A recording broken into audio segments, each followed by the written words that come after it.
Hola a todos, bienvenidos a Filosofía Clase B, yo soy Oscar. Dos breves noticias parroquiales. Este sábado voy a estar con mi tocayo Oscar en All Hardcore, hablando sobre el tema de Afganistán y el feminismo y lo que se vaya saliendo. Y había anunciado que iba a subir un video al canal principal este fin de semana. Se va a demorar un poco, lo voy a sacar a mitad de la semana que viene, por ahí. Podría decir que es para que no se superponga con el directo del sábado, pero como en este canal somos amigos de la verdad, lo cierto es que lo terminé, lo vi, me pareció que era una mierda, así que lo voy a filmar de nuevo. Vamos con los temas. Me preguntan qué pienso del horror cósmico. No le ha ido muy bien en el cine. En la literatura, es muy de la literatura, es muy difícil de filmar.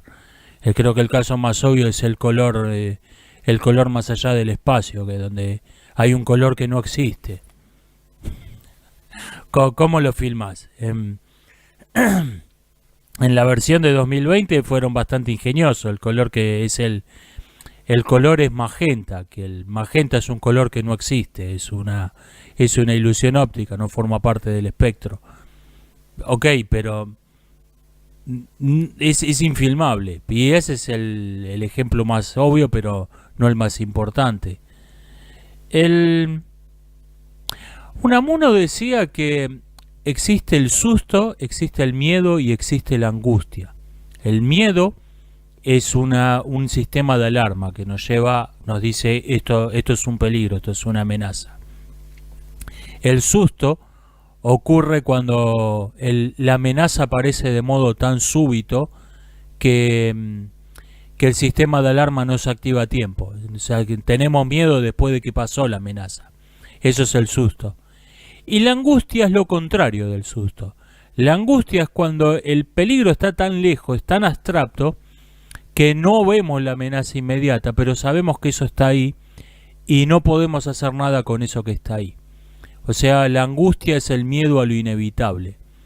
Y yo creo que el horror cósmico, en el horror cósmico hay un enemigo con un poder tan desmesurado, es un dios contra un hombre, o generalmente, o algo así, que el héroe no puede hacer nada, no tiene ninguna chance.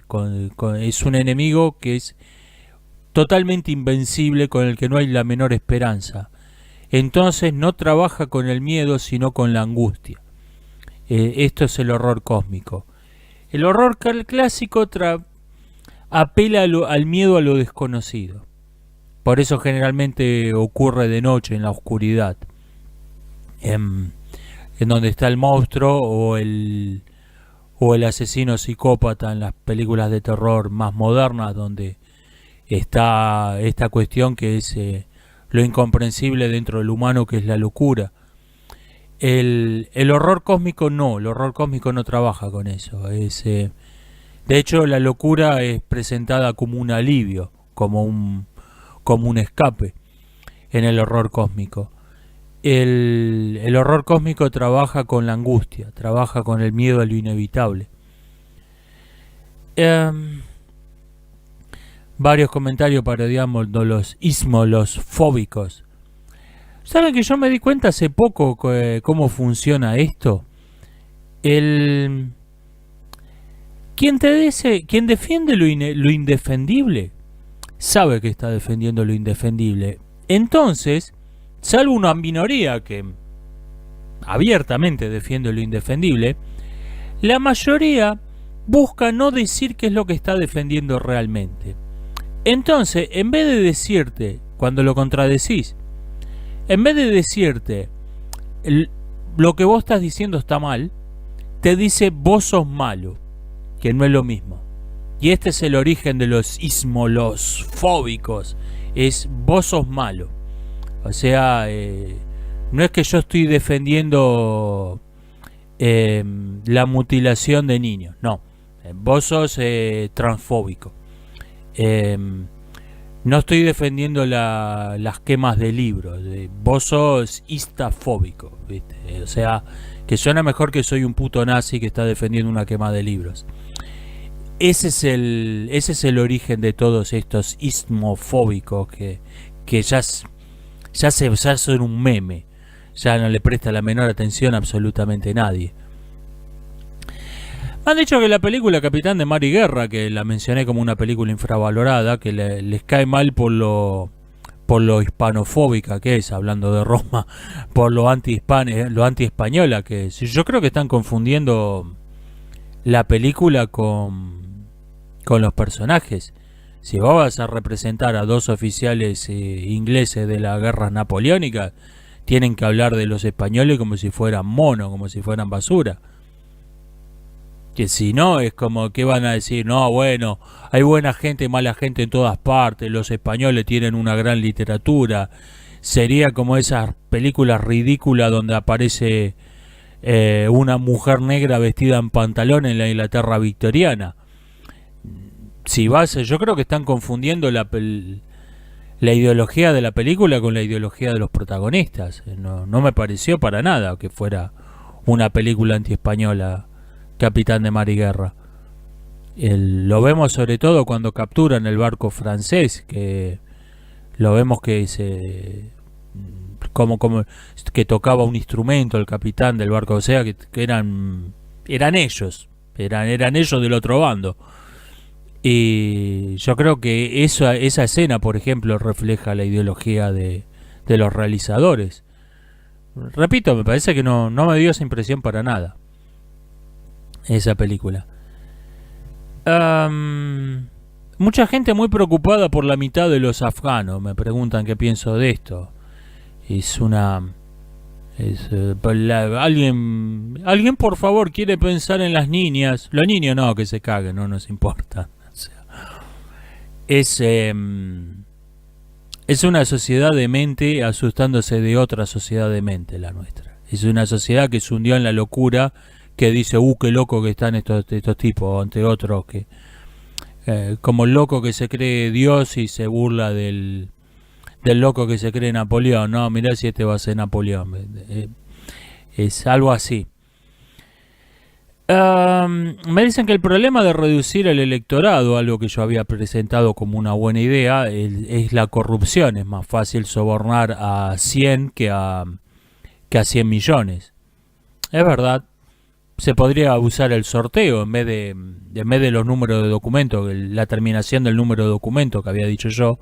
Se podría hacer un sorteo como hacían en la antigua Grecia. O sea, se puede reciclar la idea, pero sí, este es un problema. Me preguntan por qué no mencioné entre las características de un totalitarismo el control de la prensa. Porque no lo veo que sea algo esencial. Creo que es un método. Si hay una ideología de Estado, hay una ideología obligatoria de Estado, es obvio que la prensa va a estar controlada, es obvio que no va a haber libertad de expresión. Pero que la prensa esté controlada no se sigue que haya una ideología de Estado. Por ejemplo, en Rusia hoy tenemos una dictadura que no tiene ideología de Estado. De una cosa se sigue la otra, pero no al revés. Por eso no lo mencioné. Me preguntan, ¿esto no contaría como una característica de tal régimen? Conviene contar, si vamos a tener un criterio, conviene contar únicamente lo obvio, lo evidente, lo indiscutible. Después siempre se pueden hacer argumentos. Sí, esta característica en realidad la tiene en buena medida este régimen por tal motivo. Siempre se pueden hacer argumentos, pero conviene contar únicamente lo evidente. Así medimos todo con la misma vara. Mi vieja en el cuaderno escolar, no sé dónde quedó, si no lo mostraba. Tenía un cuaderno escolar de mi madre que la tarea para el hogar, dibujar a Perón, Evita y el resto de tu familia. O sea, ahí tenés el Estado, la completa mezcolanza del Estado con la familia. Eso, ahí es indudable. Y que el Estado le dé de comer a los chicos, ok, son cosas que podemos decir que es caridad estatal, ¿viste? No es obvio, no es evidente. Me dicen que están enseñando que Sócrates era pansexual en las universidades ahora. Había un youtuber que hacía unos videos que eran documentales sin saber un carajo. En inglés eran documentales que sin saber un carajo. Y yo creo que hay mucha gente que hace documentales sin saber un carajo, pero sin la ironía, sin saber que están haciendo documentales sin saber un carajo. Con el tema de la sexualidad griega, es 9 de 10 cosas que se han escrito, y me quedo corto, es documentales sin saber un carajo. ¿Qué pienso de la educación para salir de la pobreza o porque a alguien le interesa? Que no está sirviendo para ninguna de las dos cosas.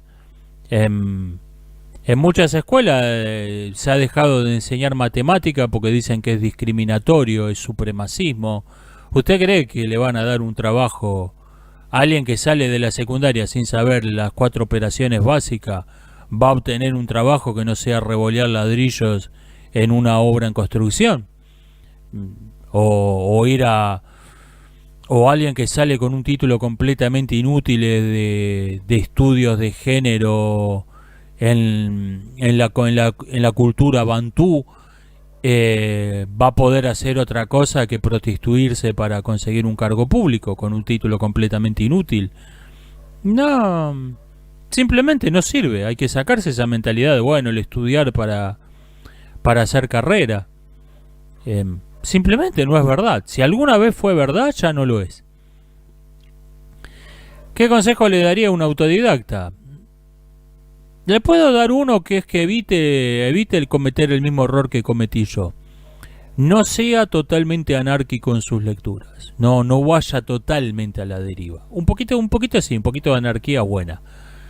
Pero no vaya totalmente a la deriva. Infórmese están los programas universitarios, están colgados en línea ahora. Fíjese que vale la pena, dice y ve, bueno, el problema de ser una lesbiana witchy en una sociedad heteropatriarcal, bueno, eso está ahí por cupo. No vaya a leer eso, pero fíjese que vale la pena, pero dele un vistazo. Y busque libros, busque listas de autores clásicos, reseñas de filósofos clásicos si le interesa la filosofía. O sea, no vaya totalmente a la deriva. Este es un error que yo cometí y perdí mucho tiempo leyendo libros que no me aportaron nada. No cometa este error. Le puedo dar ese consejo al menos. ¿Qué pienso de los test de IQ? Mire, me he moderado mi opinión en este asunto. Los despreciaba por completo. Los despreciaba totalmente. Pero creo que los debe separar a los test de coeficiente intelectual. Se los tiene que separar de los abusos que se cometieron en nombre de los test de inteligencia. Creo que son una herramienta que está ahí, que sirve para algunas cosas, que tiene alguna utilidad, que puede servir para algo y que te dice algo de la persona que hace el test. Uno ve, le toma a 20 personas, 100 personas le toman un test de IQ y uno ve que los más inteligentes son los que lo hicieron mejor y los más tontos los que lo hicieron peor. O sea, está reflejando algo que está en la realidad. Por ahí no todos los casos, no con la precisión que pretenden tener, de hasta 51 no es lo mismo que 52, pero refleja algo de la realidad. Refleja algo de la realidad. Y repito, yo antes los despreciaba por completo y ahora he moderado un poco mi opinión sobre este tema. Creo que sirven para alguna cosa. Hay que tomarlos con mucha prudencia porque sabemos bien los abusos que se cometieron con los test de inteligencia. Así que hay que ser muy prudentes con esto. Lo voy a cortar en dos, sigo en la segunda parte